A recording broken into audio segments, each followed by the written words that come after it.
I'm Joan Susie. I'm the CEO of Bank Director, and we are the people that are very scared of all of you. Very, very scared. So you'll be seeing a lot of editorial about payment space in our magazine over the next year or so. I'm introducing today Philip Bruno. He's from McKinsey & Company. He's a principal in the New York office and co-leads the global payment practice.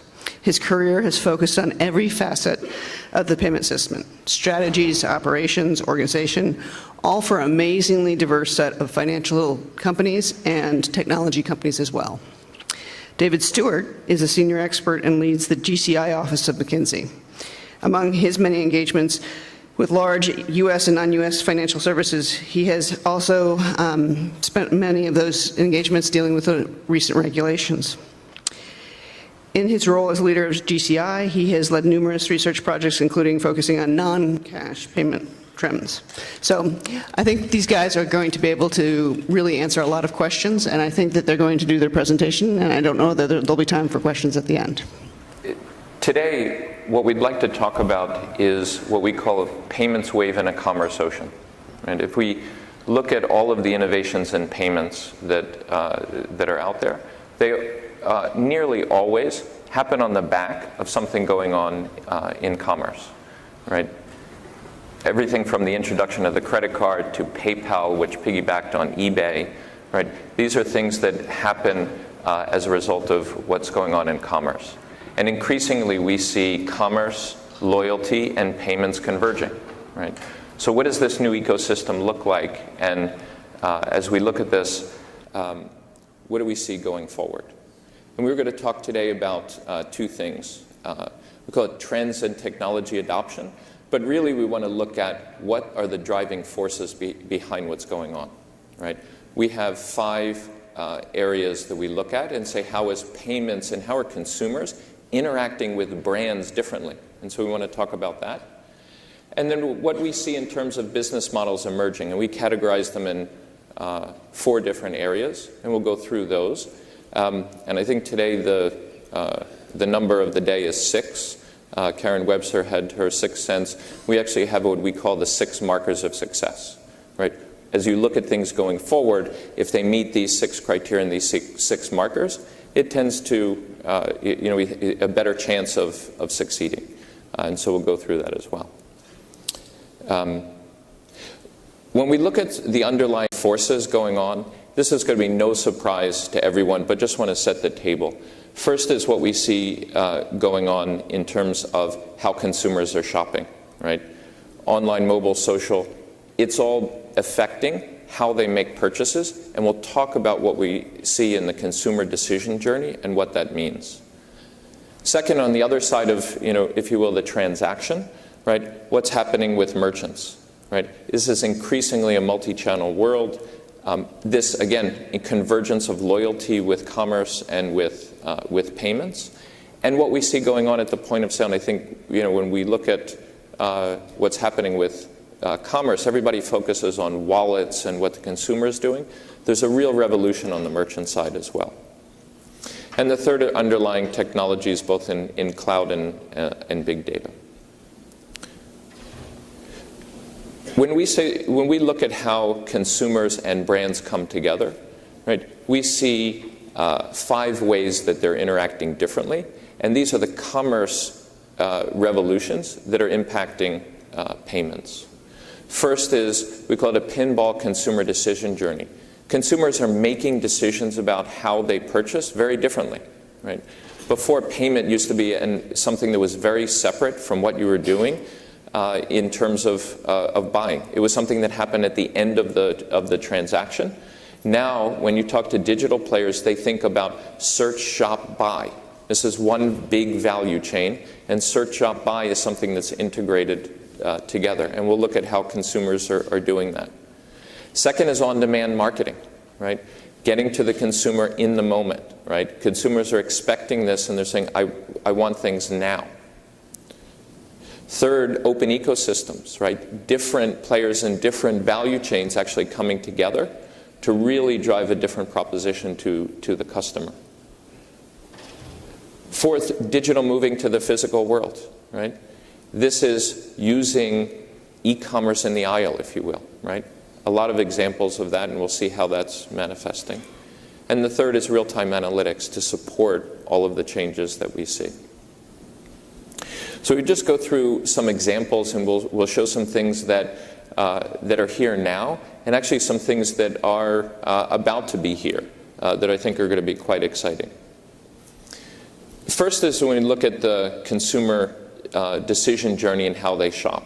This used to be a linear process, right? Consumers understood a brand or understood a product, they got familiar with it, they did their research, and they often read the paper, they talked to their family and friends. It was a very linear process, and then they decided, they went to the store and they bought.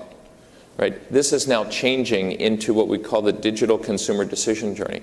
It is, and often we say pinball because it goes back and forth, and consumers are doing different parts of this value chain, going back and coming forward again.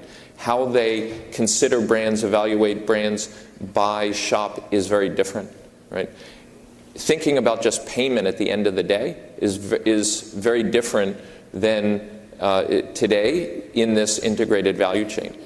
If you think about going to dinner, right, taking which credit card you want, how do you get to be top of wallet and putting it in the checkbook, right? Everybody looked at that very differently in the past. Today, if you look at Chase and what they're doing with their new Sapphire product, they partnered with OpenTable.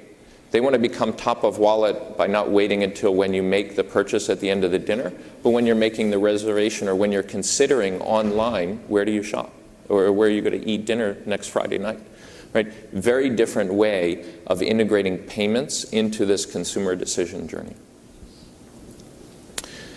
So all of this is happening in very new ways in terms of cross-channel, very much an integrated experience for the customer.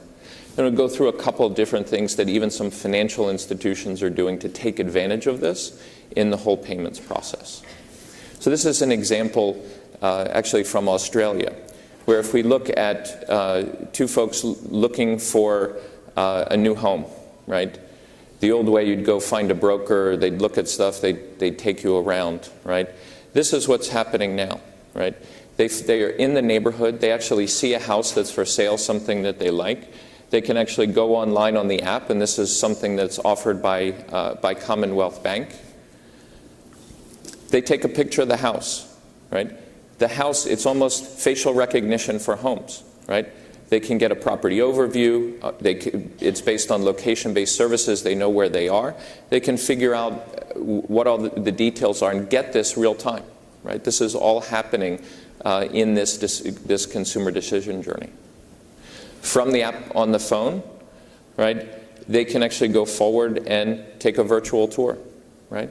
More than just look at pictures, but there's a tour of the house. They can schedule time to go see the house, right? This is all integrated into the app that's coming from their bank, right? Very different consumer decision journey about how someone will purchase a home versus what they would do in the past. And again, this convergence of all of these things coming together that are brought because of all the changes that we see in technology and merchants and in some of the way consumers are shopping. If we look at the second area, this is on-demand marketing. What consumers want and how they're approaching it. Again, very different today. This is something that we're about to see going forward, right? If we look at how payments and commerce are integrated and what's happening, right? This is someone who likes a pair of headphones, right? Being able to tap your mobile device onto the headphones, right? It actually brings you to the website where you can actually look at the headphones, right? And see, this is real time, right? Friends and family commerce. You can check out the styles you like, all the different areas of the mobile phone, what colors, and look at this real time. This is happening in the moment. It's something you saw that you like, and you're capturing the person in the moment, right? And buying is part of it, right? You can purchase right there, right? this brings the whole chain together. And the headphones get delivered the next day, right? This is the experience of commerce and payments converging for the customer. When we look at other ways that this manifests itself, we look at checkout, right? When we look at what's happening with Starbucks and their mobile app, everybody's looking at this and saying, oh, this is a different way to pay, right? This is a very different consumer experience. This is not about waiting in line at Starbucks. You can place your order for your latte with all the things that you like and how you want to order it, and it's ready for you. You go in, you don't wait in line. You go to checkout to pick it up, and the payment is made in the background, right? It's part of this commerce experience, part of the consumer experience, and getting to a new customer experience versus finding a different way to pay is the big change in what will drive adoption. The third one is if we look at open ecosystems, right? This is, I think even Karen Webster talked about different players coming together, right? Whether it's even more recently Amex's partnership with ShopRunner, right? This is Amazon Prime for everything else on the internet, right? Being able to think about your shopping, your 2-day free delivery for a whole range of services that are out there, right? And there are others that were mentioned earlier, and we would agree that this open ecosystem is a big change in how things are coming together and how you deliver the power of multiple brands and multiple services at different points in the value chain together to get to that different customer experience. Right, to follow on the example that we see with the headphones, right? After you make the purchase, you can get an alert in terms of being able to get free Pandora. You can actually give, virally, you can actually give rewards, free Pandora another month to the person who had the headphones. In effect, that was the salesperson that sold those headphones to Diane. There's lots of different ways that you can actually drive adoption and loyalty. Right? Loyalty is not about a program or a points bank. Loyalty is about driving an emotional connection with that customer where they have a bond, where they have something that is going to be a repeat purchase, a new experience. Bringing that together and doing it through what you can do in terms of the payments, right? Signing them up for Pandora, free for the first month, but then you're part of the subscription thereafter, and the payments are part of that value chain happening in the background. But again, these ecosystems coming together and these types of partnerships are what can drive this new experience and what can drive the force of the digital commerce going forward. Right? This just takes it a little bit further, right? It actually drives into the physical world where you can see, right, Diane being able to take her headphones into a club, right? This is now your ticket of entry, right? This is your pass to get in. It's a new way of thinking how you will drive commerce and how you'll use these products in the future. This is something that we're about to see soon coming out very shortly. Yeah, I think I'll turn it over to Dave to talk about this digital and physical coming together. Sounds good. Well, that's, I think, an undercurrent, if not a theme already, in what Phil has said, is this convergence of the digital and physical world and this just complete blurring of the line from a consumer experience standpoint. We're seeing that play out today in the way that retailers are challenging the notion of e-commerce as an inherently remote experience. You know, Walmart, Amazon, eBay, and folks have same-day delivery of online orders. We're also seeing it play out in the way that retailers are using digital media to transition shopping experiences that frequently require sort of a level of intimacy. Clothes shopping, for example, it's not just about being able to buy it now and, yes, send it back. Sending it back is a pain in the neck. I've got a lot of boxes that sit around my house for months. Anyone else?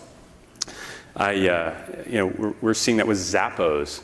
I don't know if you've noticed, if any men have used Zappos, the model's dimensions are up there for you to see, right? Their chest size, their waist, their shoe size, all of that.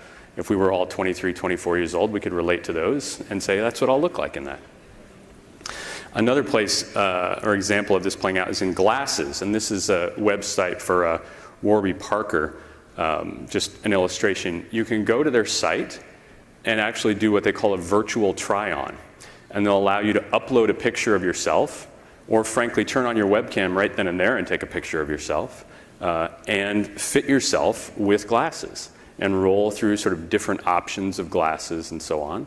And then, by the way, if you want to see how they look from the side or at like this angle or that angle, upload a picture and you can rotate the glasses. So you get a very, very good sense of how you're going to look in these glasses. But you don't have to take your own word for it. It's also social. You can click on the button that says, share this picture with my friends on Facebook, share it on Twitter, download the picture and email it to somebody. How do I look in these glasses? Blurring the lines. We're also seeing folks make a lot of, and I mentioned already, around sort of physical distribution network redesign with the same-day delivery and so on, and integration of technology in the store. Phil will speak later to examples of mobile POS and sort of things that like Nordstrom and so on and Apple have done in that regard.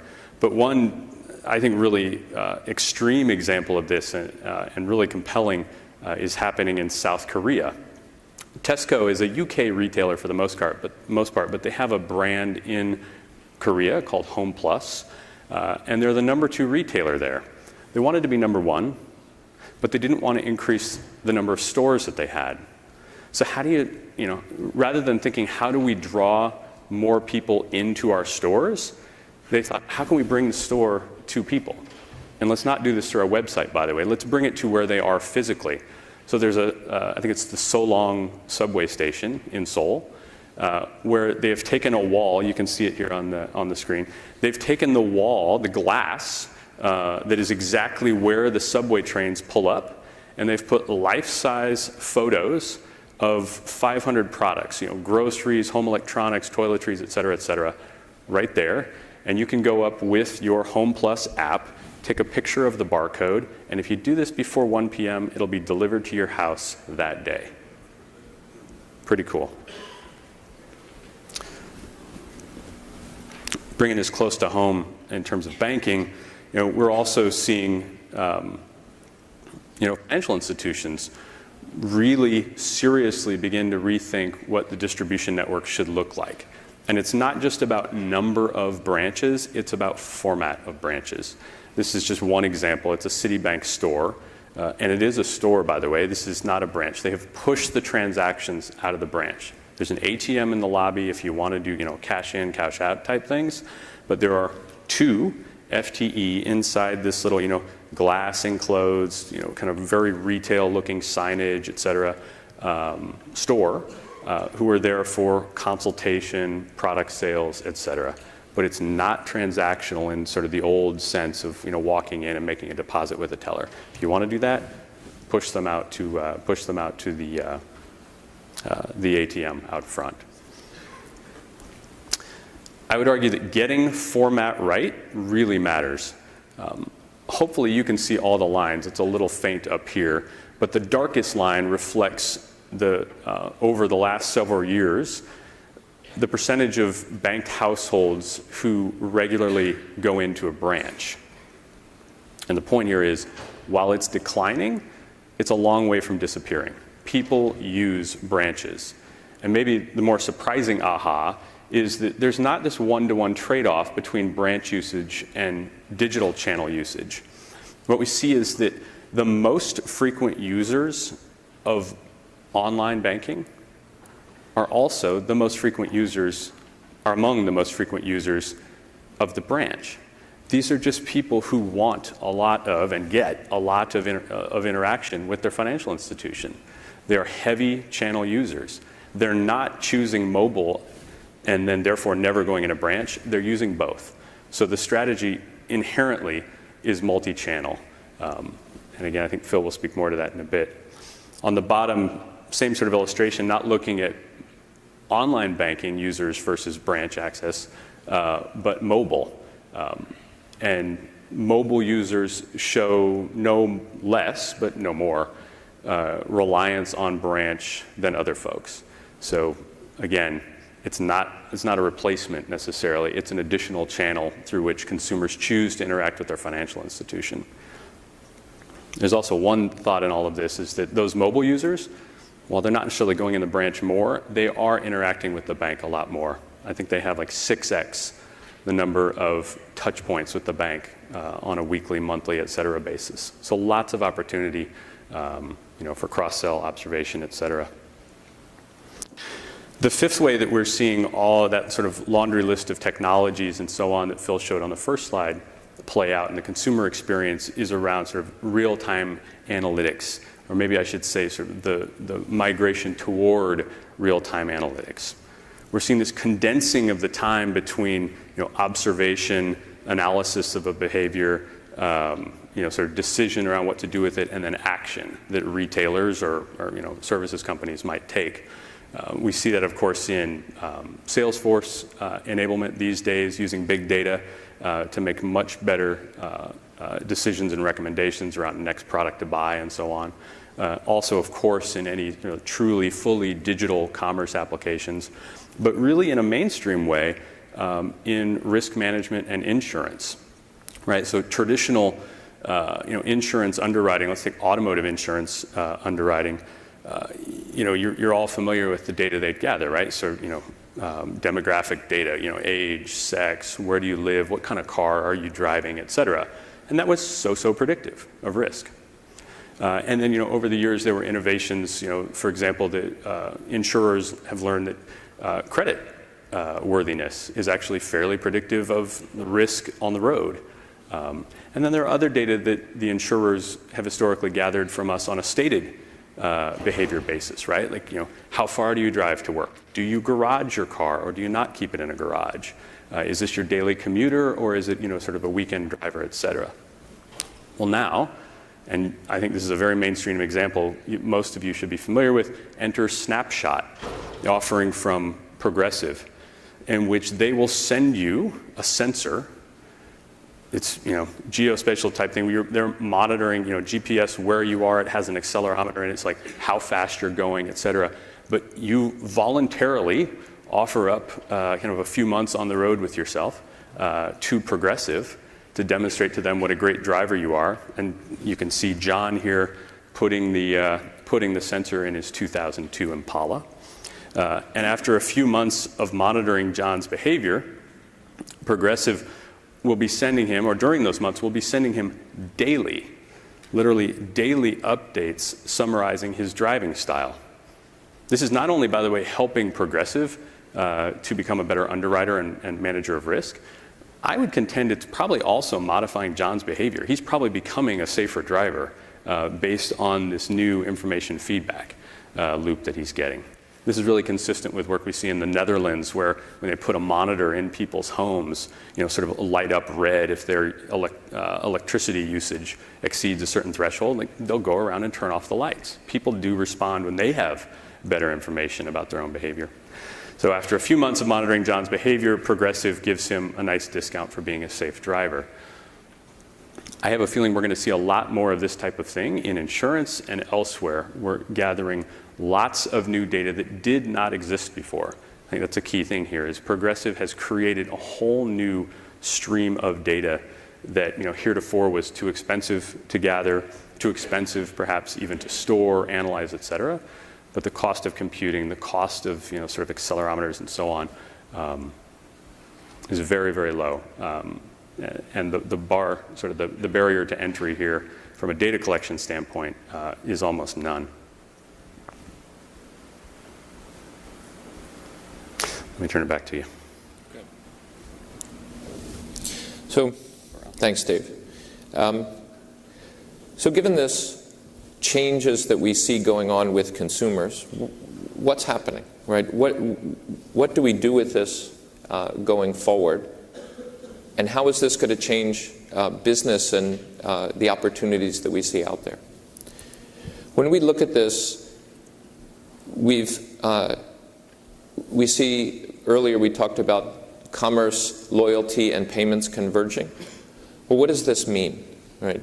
When we look at the overall payments business, right, it's about $280 billion in the US, but the part that's attached to more commerce, if we strip out cash management and some of the commercial pieces, is this buy segment that's $187 billion, right?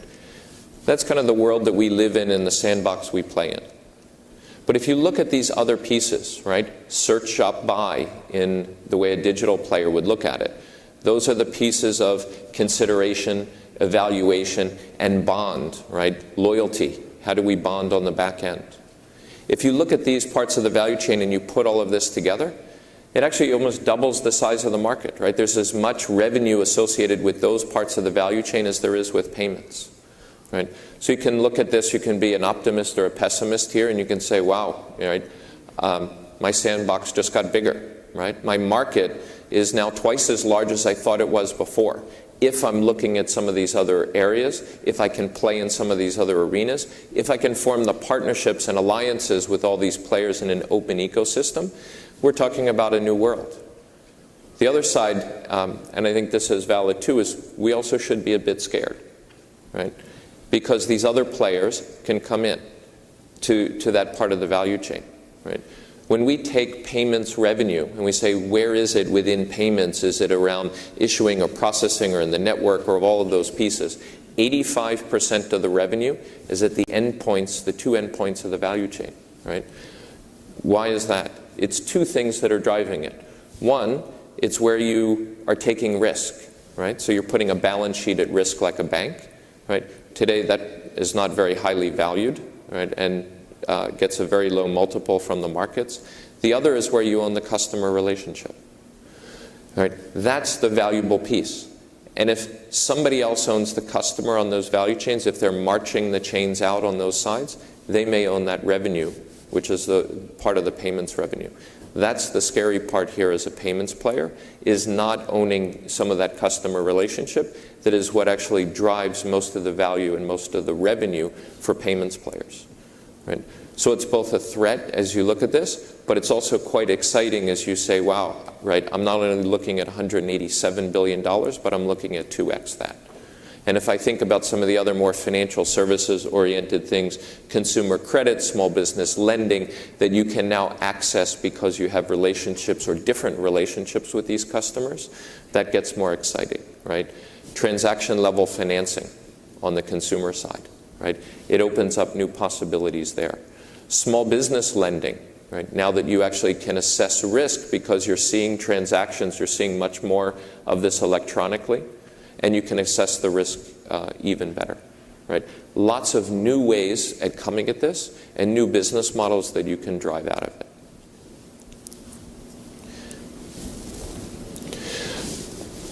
When we look at all of the new things happening, right? We tried to come up with a bit of an organizing framework, right? And this came for even, a year or two ago where some folks, relatively senior at payments companies or even their boards were coming out and saying, I hear about Square and Foursquare and, iZettle and all of these things. How do I think about it? What do I need to worry about, right?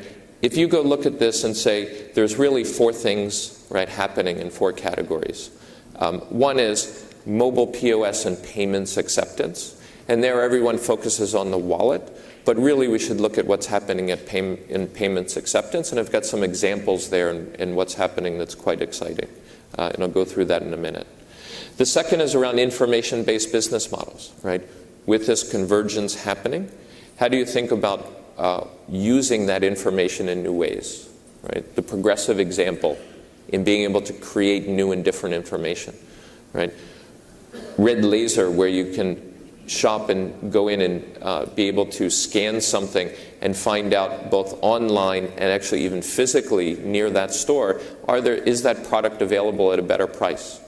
Can I actually look at and create things if I'm in the supermarket about my own needs from a dietary point, restrictions, even things I need to watch out for I can eat. How do I actually know that if I can scan it, it'll actually tell it because it has the ingredients there, right? Being able to drive from a card-linked marketing offers standpoint, right? New offers to consumers that are based upon the payments data and payments information.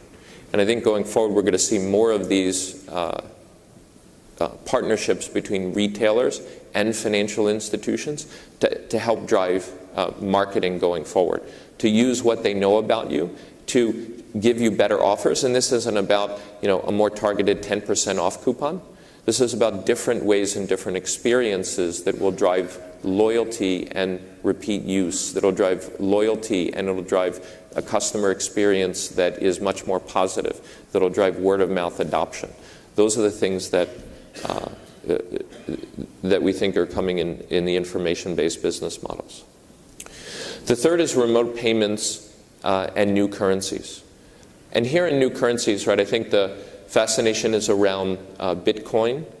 But when we look out there, we actually get excited about some of the other things going on, right?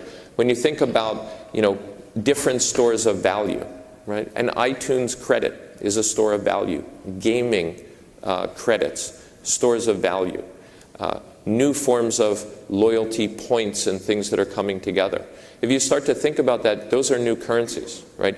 When you open up the utility of them, the ability to use them, right, that creates new opportunities and new options. If you think about it as even a financial institution or an investment bank, does this open up opportunities for foreign exchange, right? Currency exchange between different currencies, right? Again, lots of new and exciting opportunities in a value chain around remote payments and new currencies. And the last one is around business to business, right?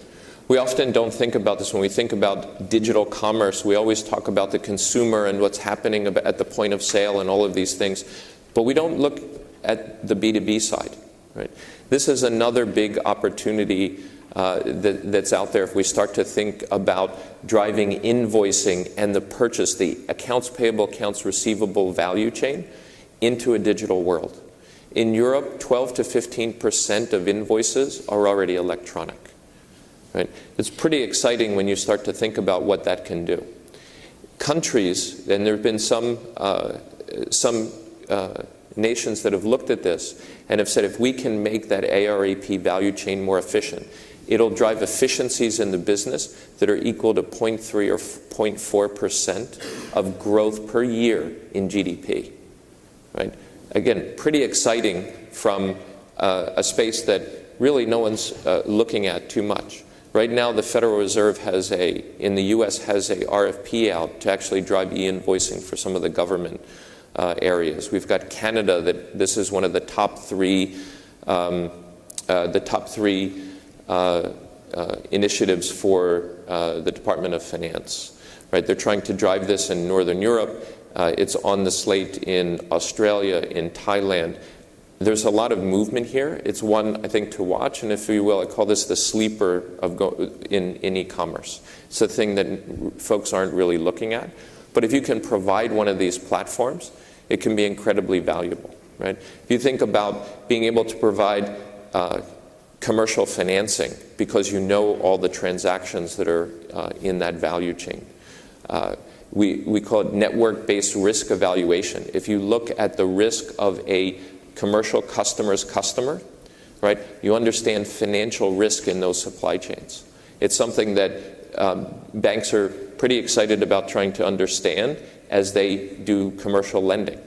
It's a new way of looking at that risk and do modeling. And we've seen in some markets where you can reduce commercial losses by 10% by using something like that. You only get there on that information if you can get at those accounts payable, accounts receivable. You can provide services like scoring and analytic services instead of looking at days outstanding or things that are 30, 60, 90 days late as a commercial player. Think about it almost like a consumer. How do you actually risk score that receivable? What's my exposure management? Lots of new businesses and things that you can do on the back of that fourth one. So one of these on mobile POS and acceptance I did want to call out in what's happening. And we see different things going on at large retailers, large merchants, and small merchants.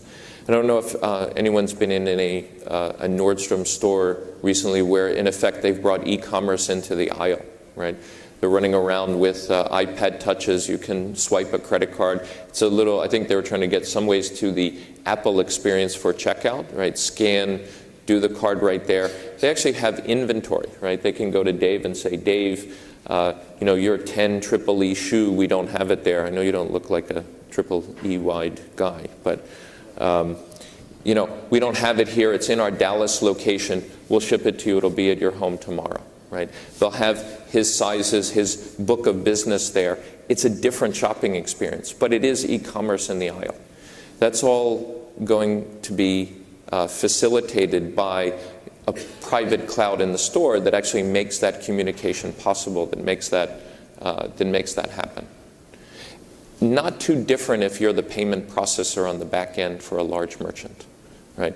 You'll still get those transactions. In some ways, it may grow the business. You may get more transactions. It's a new channel, new things you need to connect up.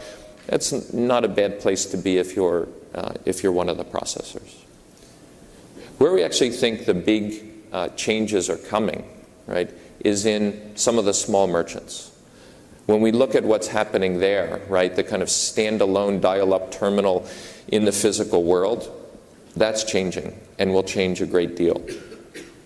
When we look at what you can do, at the very small end, everybody looks at Square and what they're doing in terms of getting new merchants online. These are generally merchants that didn't accept electronic payments to begin with. But in that next tier, the folks that did accept payments already. Most of the services, whether you think about inventory, light ERP type of solutions, right? Those are coming where you're driving payments into that offering. Whether it's an NCR that's kind of driving the cash register down to the iPad, and then having a bunch of these services in terms of things like invoicing, ERP management, inventory, and then tying payments to that through its silver offering. Whether it's Sage software, which is for even the next tier up of small and mid-sized companies with their Sage Pay offering. Some of the vendors, the ISVs or VARs in industries that are driving it, micros and restaurants, they're integrating payments onto these back-end services that are increasingly in the cloud and are delivered through new channels and new ways. This is an exciting revolution going there, and I think is going to change how POS services, how acquiring and all of this is delivered to many of the small businesses. And certainly an exciting area to watch. So if I go back to the number of the day in 6 and say, what are the 6 markers of success? We went back and we looked at payments innovations that happened in the Internet 1.0 era. And we counted up all of the new companies and things that were out there, whether it was DigiCash, CyberCash, all of these new payments innovations. We also included new launches from large companies, right? These were new divisions or new offerings and payments, and we looked at them and we counted up 450. And then we went through and said, how many of them are here today? And we came up with 10. Right, or even a few less than 10, right? You see the PayPals and folks of the world, they're still around from Internet 1.0, but not many others. And we looked at this and said, well, what do we see there? Are there 6 things, are there things that we can say that are in common of these different arenas?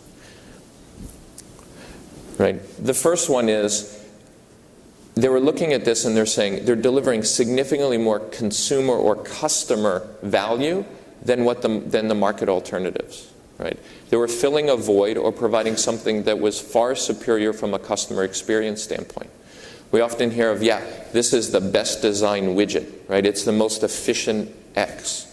That doesn't win the day. What wins the day is making the consumer's life better, easier, faster, more convenient. What are they driving there? And can you see a step change in value than the other alternatives? Everyone asks with this, well, what's the marker or the metric, what's the ruler, right? I'm not sure, but I think this is one of those things of when you see it, you know it, and you'll understand what that is. The second is value propositions that go beyond cost reduction. So when we look at this, many of these things say, well, I'm going to make, payments cost, it's going to be free. It's not going to cost anything. It'll be, this part of the value chain will go away, right? Again, that's not the way to just make an efficiency argument. You rarely get adoption, right? What drives adoption is the customer value proposition and what you see on the front end, not solely a cost proposition. Not that it's not important and it can be part of it, but the entire proposition can't be based upon a cost play. The third is penetrating niche segments first.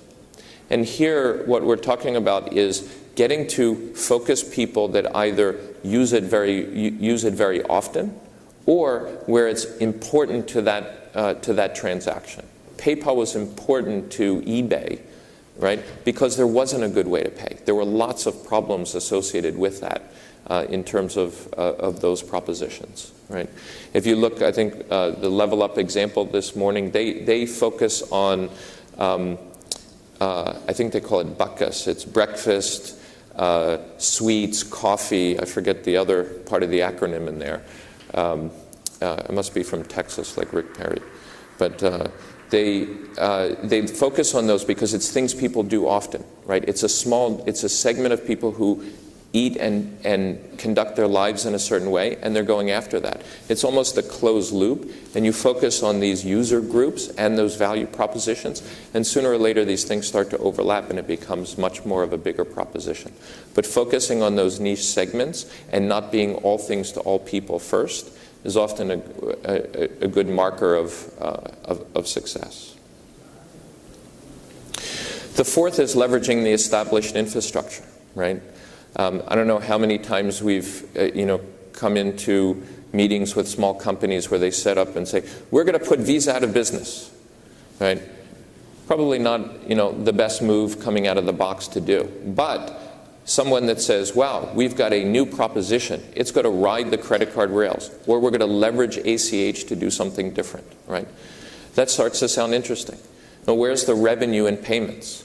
We said it was at the endpoints. It was owning the customer value proposition. So if you're providing the customer alternative on the front end, something there, you're owning the customer, you're doing all of those things right, you're focusing on the niches, and you can leverage infrastructure that already exists, processing, connections, settlement, clearing.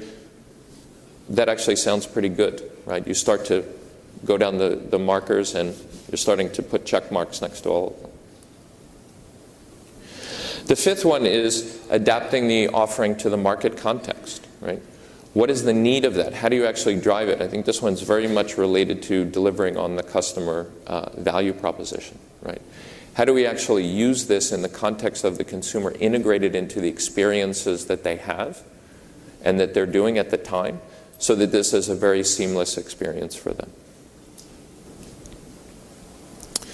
And the last one is around tapping adjacent profit pools to differentiate the offerings, right? This comes back to open ecosystems.